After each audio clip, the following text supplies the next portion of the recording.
Okay, in the interest of time, we're going to go ahead and get started as people continue to trickle in. Our next panel will be a discussion on energizing the future, pathways to clean energy adoption, and we have our amazing moderator, Shaun Hoyte, head of clean energy networks at ConEdison. Thank you, and thank you all for joining today. It was a short 8 or so years ago that I was in a similar position. I was head of sustainability, Sumasa sustainability already starting on the right foot. But I was leading Sumasa as the president, and these symposiums are one of the cornerstone things that as students we have to generate. And it's really encouraging for me to come back now as a moderator and also teaching in the program part-time to share a discussion with you that was very interesting to me when I was a student, and it's equally, if not more important to me right now.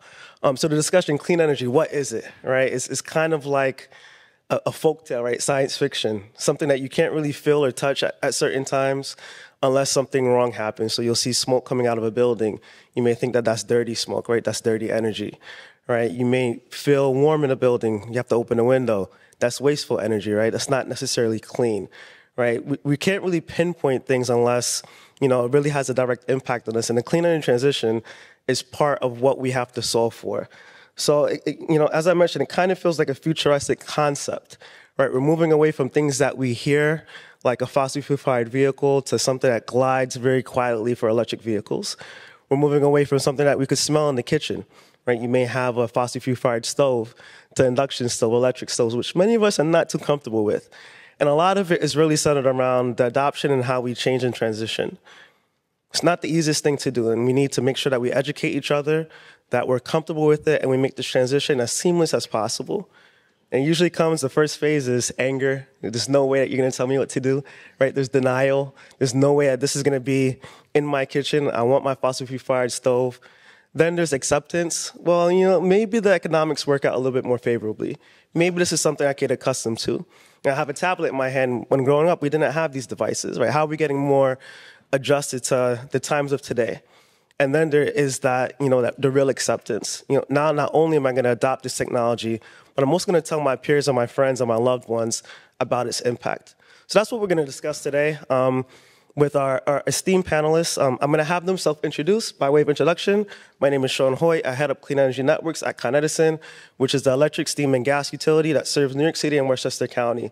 About 10 million people that we serve here in the greatest city in the world. In my humble opinion, of course. And, I've been there 17 short years, if you can't tell. And, really focusing on industry partnerships, market transformation, how we could really transition the ecosystem to a more sustainable environment for all, right? And I'll turn it over to Mike first. You want to give an introduction? Yep. Good morning, everyone. Mike Daschle, Senior Vice President of Sustainability for Brookfield Properties. I've been at Brookfield for about 6 years now. For the last 3 or so, solely focused on things ESG related. Prior to that, I was doing asset management at Brookfield, kind of doing property-specific strategy and planning, and then did some time at Tishman Speyer in development and asset management and fundraising and design and construction. And then part of that actually was completely different. Came from the Army before that, so I've been kind of meandering my way here. But to the point about career paths on the previous panel, been pleasantly surprised at skill transfer throughout, and this is particularly exciting work on the real estate side, and we think that the clean energy path towards decarbonization is particularly scalable and important, so happy to be on this panel. Thank you. Next up, Andy, you want to give a quick intro? Yep, good morning, everybody. Thanks for having me. Andy Anderson. I was the CEO of WatchWire.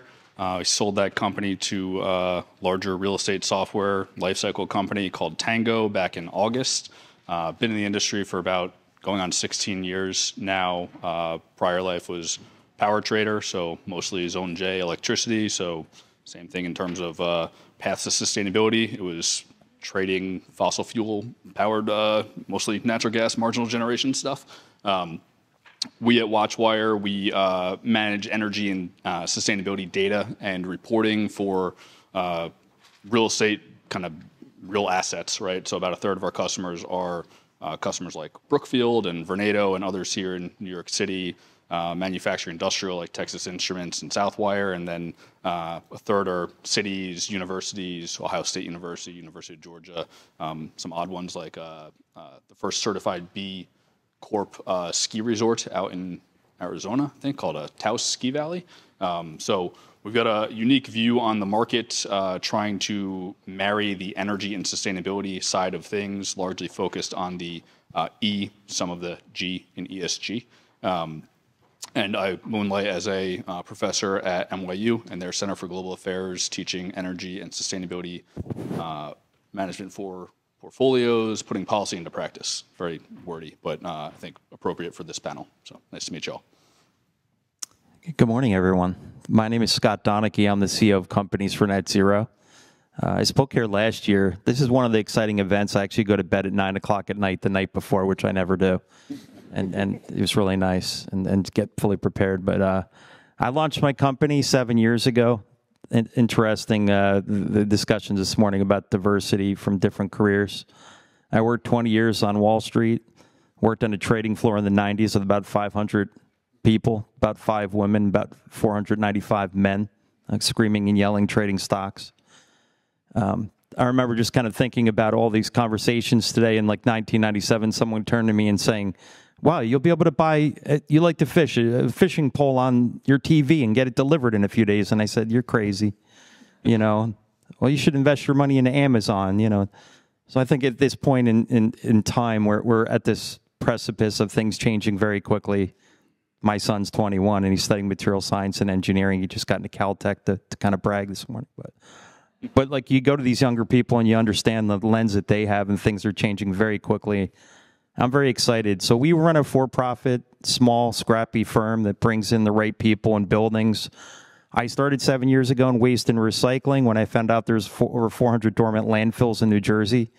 I was kind of horrified about the linear economy, and then I pivoted into the built environment 18 months ago. And now we're working in D.C. and New York, L.A. and Boston, and bringing all the right folks together to decarbonize buildings and infrastructure. And I'm very excited and humbled to be here today. So thank you. All right, thank you all. And we are missing one other panelist from Rewiring America. Unfortunately, a little bit under the weather, but so is our planet, right? Which is why we're here having this conversation. That was not intended to be a joke. Okay. So it's estimated that we have about $27 trillion or more in spending by 2050 to meet our clean energy transition. That's about $9 billion annually, right, until 2050. So I guess my first question is, how do current policies support the adoption of renewable energy and electrification, whichever you want to address first for the panel, and what changes are needed to accelerate the transition? Give it a start. So one of the things that I think I've learned most about on this kind of last 3 years or so of the sustainability journey is the importance of the infrastructure in terms of kind of setting the landscape for investment. And so I think in particular, you know, the major policies that I see being the most effective are things that affect the grid and the expansion of the transmission infrastructure, the ability to move power around, and also the kind of behind-the-scenes policy like the renewable portfolio standards that determine how fast these grids will green over time. I think especially for real estate owners, we look at that as, you know, the ability to look into the future and make investment decisions that we can plan on. And so the more that states and, you know, overall policy planners think about kind of setting that path so that people can predict the way that things are going to be in the future, the more effective that we can be as owners and operators of these real estate assets. And so, you know, for states like New York that have aggressive renewable portfolio standards, what that means for me is that, you know, I can make certain decisions about electrification of my buildings, knowing that if I electrify, over time, the emissions associated with my energy consumption will go down as long as the state continues to progress along its paths, right? And then also I realized that, you know, if there is a market in that same grid for clean energy, then not only can I benefit from the greening of the grid over time, I'll also have market access to the same kind of green energy that is helping the overall grid. So I think that's one of the most fundamental kind of underlying kind of behind the scenes policies elements that helps. Yeah, and let's just be honest, it's in the customer's best interest as well, right? And you as a property manager, customers want the state-of-the-art buildings that have the bells and whistles, right, that, are not outdated, that are really part of this transition as well. So part of our role at ConEdison is building that grid, that resilient grid of the future, right? It's outlined in our 5 pillars of our clean energy commitment. Pillar 1 is building that grid of the future. And we're bicentennial. We celebrated 200 years in service last year. And Mike is one of our good customers. We work very closely, which is why he's sitting next to me today. All right. How about yourself? Do you have anything to add? Yeah, so I'm going to beat the drum on building performance standards. So I think from the U.S. perspective, there's obviously some federal building performance standards and things that Biden has kind of put out there, but nothing really with teeth. So like the balkanized city, state level approach that was mentioned either by Steve or Curtis earlier. I think those policies have, though they're not quite standardized everywhere, and it's, for a portfolio like Brookfield or others that we work with, maybe a little cumbersome to deal with because Local Law 97 versus BERDO 2.0 versus BEPS versus Energize Denver. There's 13 that have passed. There's like another 83 that the Institute for Market Transformation are involved in terms of promoting. So it's going to grow. And the purpose there, without getting into the details on kind of building performance standards, find me after if you want to talk about those interesting, cool things. They penalize, some of them penalize bad performance, right? So whether it's energy use intensity or GHG use intensity or just purely carbon emissions per foot, per building, whatever.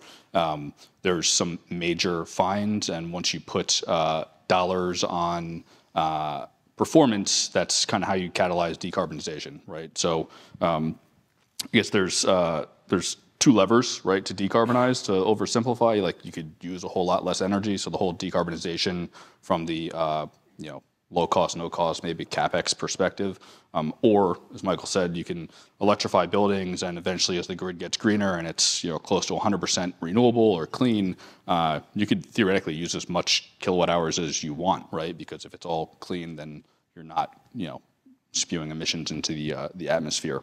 I think I'll add the biggest the change that's needed. Also piggybacking on what Michael said is probably the least sexy side of all of this, which is transmission, right? It's not cool when we talk to clients. They love to talk about IoT, and we've mentioned AI, and a few years ago is blockchain. Transmission is the blocking and tackling to get this stuff done. The DOE recent reports like we need to double regional transmission, more than 5x interregional transmission. So the kind of biggest change that's needed there is policy to reduce red tape to get interconnections going faster. FERC Order 2023, which was reaffirmed yesterday. There's another FERC order that's being voted on in terms of removing red tape. So all of those are like really the things that are, to me, the unsung heroes of pushing clean energy. All right, and Scott, with your company, Companies for Net Zero, you focus on conversations that surround decarbonization, circular economy, a number of different topics, and you've expanded. It used to be only New York City. Now you're in Washington, D.C., Boston, et cetera. What are those conversations like, and what are you seeing or hearing as, like, what's the needs right now? What are their needs? Yeah, so I think I'm going to say this because I get through all these acronyms out there and different things that I'm learning, and everyone gets kind of confused. I think the biggest thing is looking at the buildings holistically. Like, they're like human beings, right, or snowflakes. Like, every building's very unique.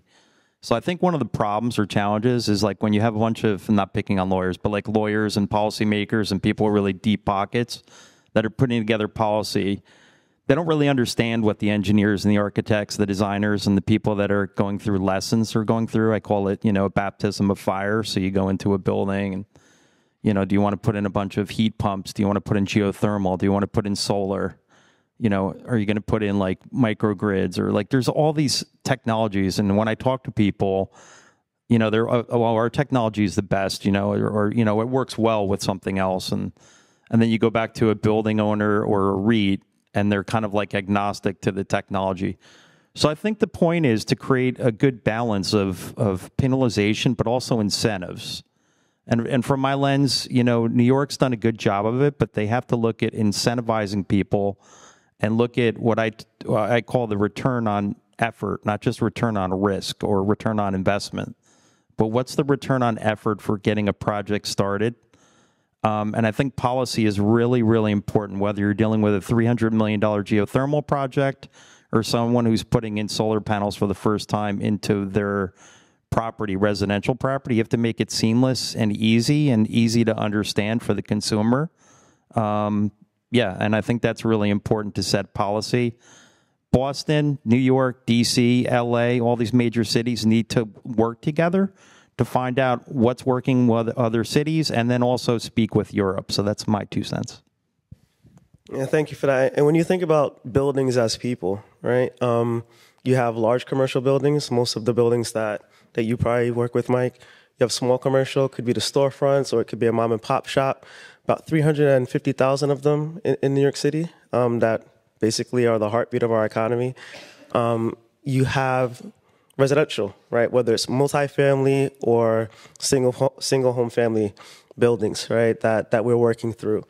Very different needs at each level, right? Very different access to capital, very different communities. When you look at them, the entire demographic changes and varies. Then you have the environmental impacts. In New York City last week, here, 73 degrees. How many of you packed up your winter clothes and put your summer stuff out? Probably not many of you, because we know that we're in the era of adaptability. We have to adapt, right? Today is a lot colder. And a lot of these different conditions, some of the customers that live in environmental justice communities or disadvantaged communities don't have access to capital to install some of the equipment that we're looking at, to really take control of their energy journey. So with that, in what ways can policy incentivize private and public investment into clean technologies? I could jump in first. I think things like remote net metering, things that enable community choice aggregations or CCAs, I think there's laws in like 10 states that make that possible. That's not enough states, clearly. Whether it's remote net metering or distributed generation compensation, like the newer version of net metering, I guess. Simple policy things like that just make it possible to remove the barriers, right? Not even talking about financing. I've got notes about that for other questions, but the implicit or, as I mentioned before, the building performance standards, right? So in a world where we don't have a price on carbon, which as an economist, like it seems like the most elegant, simple thing to do from an ISO perspective, having a price on carbon by way of building performance standards or whatever other policy mechanism is used, yeah, it'd be better from a ISO or from a federal perspective, but we'll take what we can get. I would add again with a plug to the fellow utility owners over here, incentives from the utilities themselves. And so, one of the things that we take full advantage of, and granted we pay for it on our bills, but we, pool this money into these pools of funds that help basically accelerate the adoption of clean energy tech at the buildings. And so, for example, for the first time, that I can remember, certainly we're looking at like scaled installation of window inserts in these, 2 million square foot office buildings, because it's something that we think that, will definitely help with the decarbonization effort and efficiency and have cost savings. But sometimes the return just isn't quite enough to compel the decision makers to say, yeah, that makes sense. Or maybe the return is beyond the anticipated hold life of that property. Maybe it's going to be a 7 or 8 year return when this property is expected to be only held by another 3 or 4 years. And so every little bit that we can get from the types of agencies that also benefit from decreased stress on the grid and increased resiliency that kind of decrease in consumption helps provide is a big catalyst for us to invest in that type of technology, and often at scale too. So, we look at things like that as a huge help. And then I would go a little further too to see things that are kind of within like the NYSERDA front on the New York State side, where, they'll have like, innovation grants or maybe like a research and development type benefits where, other companies are actually incentivized to put new products on the market and help, kind of spur their creation and their spread throughout the market. So that kind of help definitely is good. Yeah, and at ConEd we run incentive programs. You mentioned NYSERDA, Mike. So before 2009, you had the Systems Benefit Charge. NYSERDA is the New York State Energy Research Development Authority. They were responsible widely for implementing energy efficiency programs. There was a policy enacted in 2009 called the Energy Efficiency Portfolio Standard, and that transferred that responsibility to the joint utilities of New York State. There's 6 of us. Fast forward to today, we're in a order that's called New Efficiency New York. And that's really facilitating the widespread adoption of clean technology. In 2023, we're in 2024 now, right? So in 2022, rather, we at ConEdison, we allocated $500 million in incentives. The 2023 numbers still haven't come out yet. But we're looking at about $1.8 billion by next year as an interim target and tripling that target by 2030. So there's a lot of investment in this space, and Brookfield Properties has taken advantage of a lot of our incentive programs. Scott, you have anything to add there in terms of how to drive investment through policy? Yeah, I think the biggest thing is like we have to go after like the low hanging fruit, right? Of what are there inefficiencies for buildings, and I'm learning as I go. I've been in the space for a year and a half, but I met a wonderful gentleman in July, and he said, "Well, take a look at like thermal energy networks and geothermal. Like, why are you not in that space?" And I was just working on electrification. I'm not promoting that space necessarily, but you look in Manhattan, and he says, like take a look at like, a lot of the steam that you see coming out of buildings and things. And you always think it's like from subways, but it's actually waste from these buildings. So I think there needs to be incentives from like the big players, like for instance, like Microsoft, Google, a lot of the data centers right now. They have these technologies and they've launched them where they can capture waste heat from like a giant building. Imagine this, and using it off hours to power up a low-income facility that could be down the street or another building. Like, that's really friggin' cool, right? Like, they need to do things like that on like one-off basis and then scale it in the United States. So taking policy, looking at investments from the big companies and the big players that are driving data centers and banks. Also, like, really hard to tackle our healthcare facilities, Like, how do you go after a hospital? But these big emitters, I think they need to focus on that. And then also, quite frankly, the government loves things that are shiny and new. How about retrofitting all these old buildings and the building envelopes, which is really important? Many of these buildings are falling apart, and we have the different lens on that. Instead of just knocking down buildings and building new, let's retrofit a lot of the older buildings and their building envelopes, the outside of the buildings, and focus on some of that low-hanging fruit and putting investments into fixing that and preserving a lot of historic buildings. Yeah. I'll add one thing. In terms of like incentivizing the private investment in not just clean technology, but like almost any technology or anything, period, it's having that longer runway, longer surety. So like I was talking about, it might be a 7-year payback. You're holding the building for 5 years. Maybe you might be holding it for longer, but like, are the tariffs, are the rates, are the policies going to change, right? So like the Inflation Reduction Act made the investment tax credit and the production tax credit, it's like a 10-year runway instead of the typical 3-year runway. So that's a big, very small thing, but it's a very big deal in terms of having a longer outlook in terms of like, am I going to sink money into this project that I know for sure is not going to be a payback less than 5 years? I don't know for sure if the rate case from ConEdison or from PSE&G or Southern California Edison or whatever is going to change in 3 years dramatically. Thank you. We're going to shift the conversation a little bit toward equity. All right, I was at a conference last week, ACEEE, the Hot Air and Hot Water Forum, and Stacey Abrams gave the plenary, and she was discussing Cancer Alley in New Orleans. Same thing that happened earlier this week. Dr. Steve Cohen in his State of the Planet blog was speaking about Cancer Alley in New Orleans. And essentially what it is a neighborhood or neighborhoods, rather, that were adversely impacted by fossil fuel uses to produce plastics, right? Very high intense chemical areas where a lot of the residents come down with cancer-related illnesses, respiratory illnesses, increased heart failure, hypertension, so on and so forth. But we have our own issues here in New York City as well. We have what we call Asthma Alley, whether it's in Mott Haven section of the Bronx or in Queensbridge projects in Queens. A lot of the residents there don't have access to move, right? They're put in public housing, they live where they can, and whether it's the 250,000 plus fossil fuel vehicles that cross over the George Washington Bridge every day on the Crossbox Expressway through those neighborhoods, or whether it's the fossil fuel fired plants that just pollute the air that they're breathing in. And these are some of the consequences or unintended consequences of inaction, right? So my question to the panelists is, what are some of the major barriers that you see to implementing some of these clean technologies in urban environments? I think one of the things is that, and especially working from the commercial side, we sometimes take for granted I work on, giant office buildings, and where we almost always have the funds available for these types of big scaled impact projects because there is an economic payback, or because, the tenants or the investors really care about it.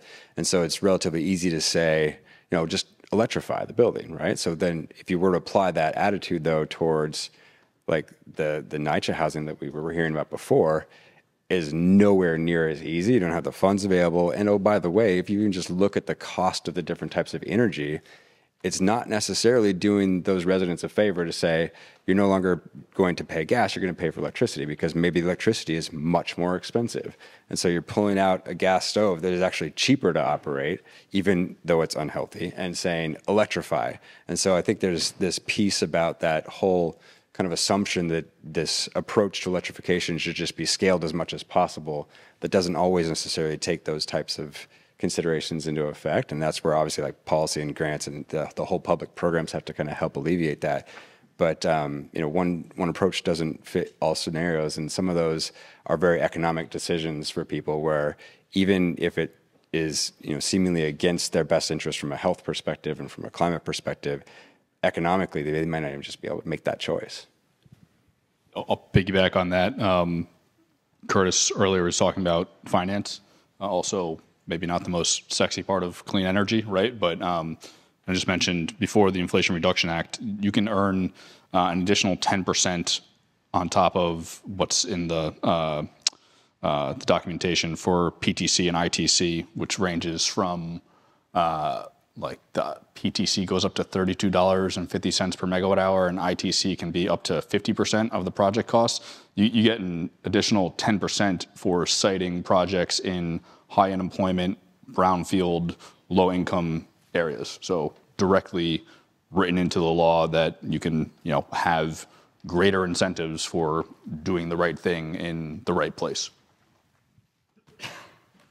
Yeah, I think my head's going in a million directions with this question, but I think they're like major issues. Like in Jersey, right, there's a major company that does incineration, and they're in low income, cities and things. And, the politicians in this big company are probably in bed together. I don't know how it works. I really don't. But like, why is this still happening? Like, where they're burning all of this like plastic and things like that. It's like kind of nauseating, right? And I think like this is just like me, but I was an only child, so I got whatever I wanted, right? Like people just gave me things, and now like I'm dating a woman who's one of 14 children, and she grew up on a farm in Brazil.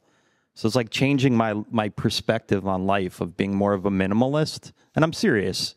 We just want to consume things, and I think designing out buildings and having policy and investments go into these, we have to look at empathetically and realistically, like what can we provide for the people that are living there, for like, a park that's there, or simple things for kids to play and growing up, and, is there access to clean water, sunlight, what's the pollution like? So I think holistically, that's what we have to do, especially with new construction and even with retrofits. It's very important to look at the neighborhood where you're at, what's affecting it with carbon emissions, waste, energy, water. And what drives me nuts is just driving, and like I live near Newark, but there's just so much like pollution everywhere, right? And you just look around and you see litter everywhere. Let's like focus on these things. I guess it's the waste side of me coming out, but this is what I'm seeing from the policy and investment side when putting up new facilities or wanting to upgrade for people that are disadvantaged. Yeah. I'll add one more thing I forgot.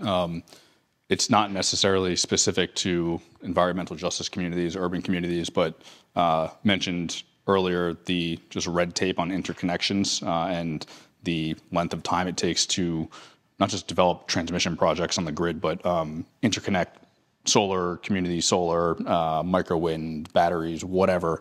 The fact that, was it FERC Order 2023 that was reaffirmed yesterday, holding utilities accountable, liable for delays. Obviously, a lot of details in the small print there, but I think if it's like longer than 3 years, there's some provisions in there about like first come, first, have all their shit together, for lack of a better term, will be served, instead of just like long queue of just projects that have been sitting there for years.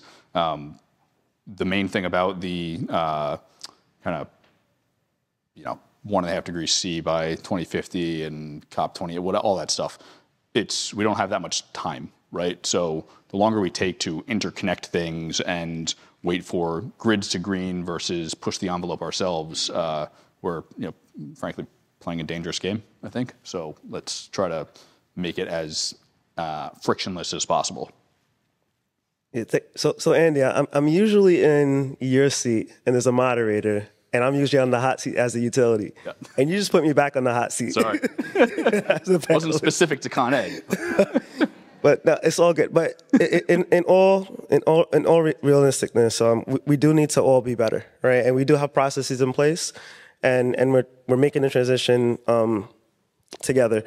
The two things that I heard just now were new construction and financing is not the sexiest, right? Now, we definitely need financing, especially in urban areas. And in new construction, we need to have developers think a little bit differently about the technologies that they're deploying in buildings. So one of those that, Scott, you mentioned before, thermal energy networks, where you're capturing the waste heat from a building and using it using the energy somewhere else. It could either be used to heat or cool an adjacent building, or it could be used to reheat domestic hot water for the building that you're currently in. I'll give you an example. It's a wastewater heat recovery system, which is essentially a heat pump water heater. You have domestic hot water that flows through the waste pipes, such as if you take a shower in the morning. Once it goes through, it gets discarded into a waste tank at whatever temperature it comes out at, which is typically about 70 degrees Fahrenheit. Now, with this wastewater heat recovery system, it acts as a heat exchanger, captures the heat in the piping, discards the water at a cooler temperature, and uses that waste heat to reheat new water for the building. Now, new construction, building owners and designers aren't installing it just on their own, right? They're looking for financing investments. They're looking for incentives so that they could take that next step toward net zero and a decarbonization journey. So what other sort of financial tools are you all seeing on the market that help some of the investment on these new technologies? So I would say things like, the component of the Climate Mobilization Act for New York that included the PACE financing, the property assessed clean energy. So that's one of the things where we've actually looked at it for some of our redevelopments where, that financing can be used for both the hard and soft, like the engineering and design costs for green components of a project that may not have made it in due to, constraints on returns or anything like that. So, if you're interested as a building owner in putting in heat pump technology, but you haven't tested the technology, maybe it's not really scalable yet, but there is a financing mechanism that specifically targets that, then that's a perfect way to do it. And I think that, several different states have had different, elements of success when rolling out the PACE program, but things like that, where it's this targeted financing for things that may not have made it into the scope otherwise, I think can be really successful. Yeah, I agree. I think that from the conversations I'm having, the issue with PACE is that it's different and it varies by state. So state to state, the requirements are all different, right? Which is problematic if you run a company that's global, right, or so all across the nation. Scott, you have anything that you want to add? What financial tools do you see available on the market? Well, I worked in banking for quite a few years, and I used to work in mortgages. And I don't know if you've seen the Lending Tree commercials. When banks compete, you win. It's like kind of like, and then people get all excited. They want to get the lowest interest rate, whatever. So I did that years ago, and I think like what needs to happen with CPACE and with a lot of the things and this is more on the lower end of the market, where we need to open it up. And there's someone who's speaking at one of our events. I can't mention them right now, but it's in Los Angeles, who has a great idea, which is opening this up to the green banks so They mentioned earlier there's 40 green banks in the United States. There's different state, local, and federal, regulations on these banks. I think it's great to open up some type of very competitive marketplace where people can get a lower amount of capital to do upgrades to their homes. This is on the residential side. And even commercial, but smaller amounts of capital, $50,000, $100,000, because the big banks won't roll out of bed for under $30 million. So there's a huge gap, a delta between that. And there needs to be... because there's so many things of reasons that underwriters won't write a loan. And I think we need to go through that kind of like trial and lessons learned and launch something like that, which gives liquidity to the smaller people, because the big companies with the deep pockets, they can afford or they can come out of pocket and fund some of these. Some of the largest companies have multi-million-dollar family offices or giant or billion or pensions behind them. So it's easier for them to do this. But how do you help out the smaller building owners? How do you help out the medium-sized building owners with financing? And I see that being part of the future. Something like that, where it's almost like a lending tree and people are competing for the business and people are sharing and they're being very transparent of why these are not going through. So I built a software company, grew that, sold it. Big fan of software as a service, so SaaS. So it's kind of parallel on the energy side. Energy as a service, right? It's the same concept, just not buying software. It's removing the need for large CapEx up front and just spreading that over time. So shifting everything from CapEx to OpEx, probably less of a concern for the Brookfields and Vornados of the world, right? But for cash-strapped municipalities, low-income housing, just generally institutions, companies, whatever, that don't have a giant balance sheet, it is an option, right, to move the needle pretty quickly without having to put up $1 million, $2 million, $5 million up front. So make a pitch for that. Not something we do, but it's also not very different than the kind of ESCO shared savings models. I think it's just a cleaner way without having to do like true measurement and verification and get into international performance measurement verification protocol expertise and routine adjustments and all these things. Just do the energy as a service model, 5 years, same fee over every month over time. All right, the energy as a service model is a good one because there's little to no upfront capital costs or cost to the customer, right? They're recouping it over the lifespan of the technology, and then they start to earn after it hits parity, right? That's the way it works. Okay, we're going to get into some audience Q&A, but before that, I have one more question for the panelists before we conclude. And I'm going to center it back to my comment about science fiction, right? In movies and science fiction, they use energy as a catalyst for transformation that shapes entire civilizations, right? There's a movie coming out soon called Dune. I'm not sure if there are any Dune fans in the audience, but the spice melange in Dune is like the center of attention there. And lithium crystals in Star Trek, and then the Force in Star Wars, right? All centered around energy. Clean energy has similar transformative potential, right? I think we could all agree on that. It reshapes economies, politics, our daily lives, right? It's not just kilowatts and how the kilowatts move through our system, but it's also about empowering communities, reducing inequality, and really reshaping our relationship with the planet. So what technologies, and Scott, I know for you it's building envelope and waste heat because you already skipped to this question, but what technologies are you seeing as really the driving force for our planet that will shape it and really help us mitigate or adapt to the risks that we're faced with climate change right now?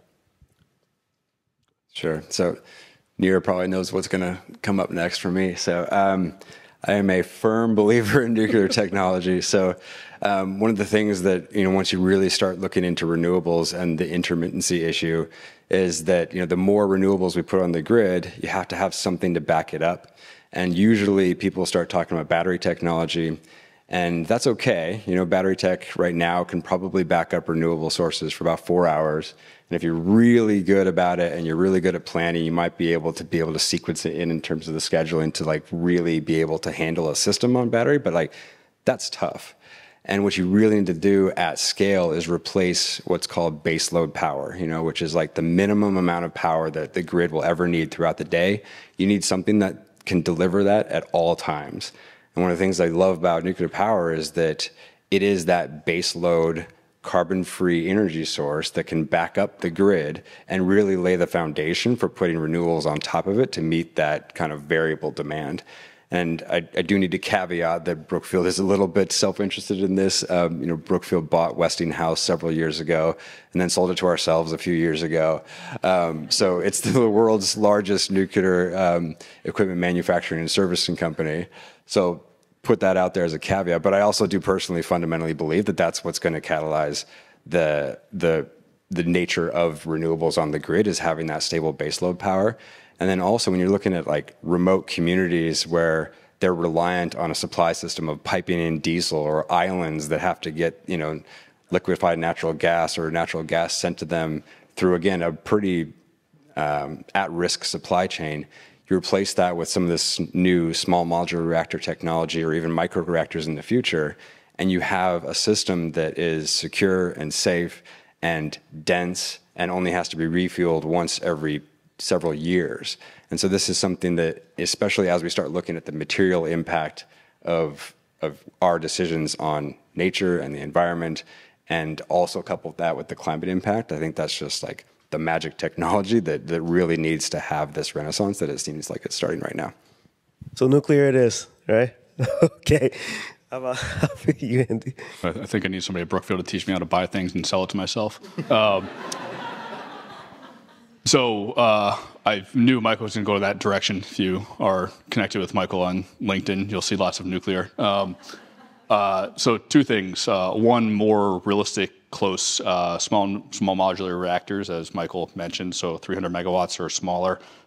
If you just Google small modular reactors in like Virginia, there's a bunch of conversations going on about Virginia trying to be the leader in SMRs, and then within the next 10 years, that was announced back in 2022. So it's real-ish and here.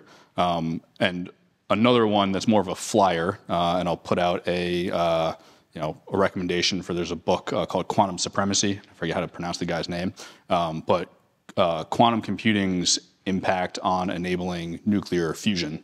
Right, so if you're familiar with nuclear fusion versus fission, produces more power output than goes into it. Obviously, a game changer. I'm not saying put all of our eggs in one basket and have a silver bullet and hope for technological salvation. But if you read the book, it's in pretty decent layman's terms. The ability to simulate lots of scenarios in order to, simulate these different equations for super compressing hydrogen and into plasma and keeping it all in one place without. I'm getting way above my own pay grade here, but it is hopeful. I've got again, not to be too optimistic, but I think that's a nice, to me, more potential than carbon capture sequestration, honestly. So that's my 2 cents. Doubling down, nuclear. I'll add in here. I think we're pivoting. I think we're going to see a lot more geothermal, a lot more below the ground. I call it the Great Canadian Invasion. But we run these meetings, and all these Canadians come in, and they're chatting.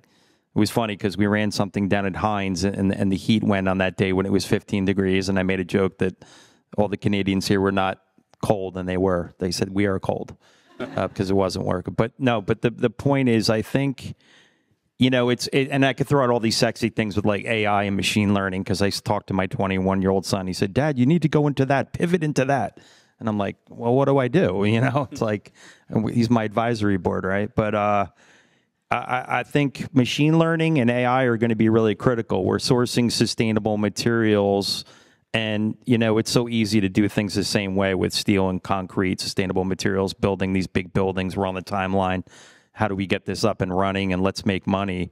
But there was a really interesting thing. I don't know if you ever saw the Zeitgeist documentary back in 2007, but I watched it and I went, holy crap, like this is crazy. Like they predicted moving to a resource-based economy in the future. And I think that's where we're headed now, where machine learning, AI, and everything is going to be able to like come up with the top architects, engineers, the planners, and all the people. And then I think the big part is, how do we create meaningful, long-lasting green jobs? because we have to have plenty of people that are employed to work on all these problems. So I think that's where the big disconnect is. We have to get the people that are really qualified to work on these projects and the financing up and running. And I do believe AI and machine learning will add to that enormously in the next 5 years. All right, that's good feedback. Any questions from the audience before we wrap? We have one yet? I think you have to come down to the mic, please. Thank you so much for this very interesting conversation. My question is, so I recently moved to New York, and there are all of these buildings around. You walk in, and the radiator, I'm sure you, perhaps other folks can relate to this, is going and it is so hot that you have to open a window. Why has that problem not been solved yet? Seems like a very obvious amount of waste. Mike? Happen in your buildings. Yeah, I've never seen that. No, just kidding. I was going to kick it to you first. No, I think this really does go back actually to what I was saying about like the economic decision. I think that is pure economics at play. I think if you follow like the work of the Block Power CEO, I'm just spacing on his name. Donald. Yeah. So he's doing great things in that space, right? To actually like scalably address waste heat and radiators, right? Radiator Labs. Yeah, Radiator Labs.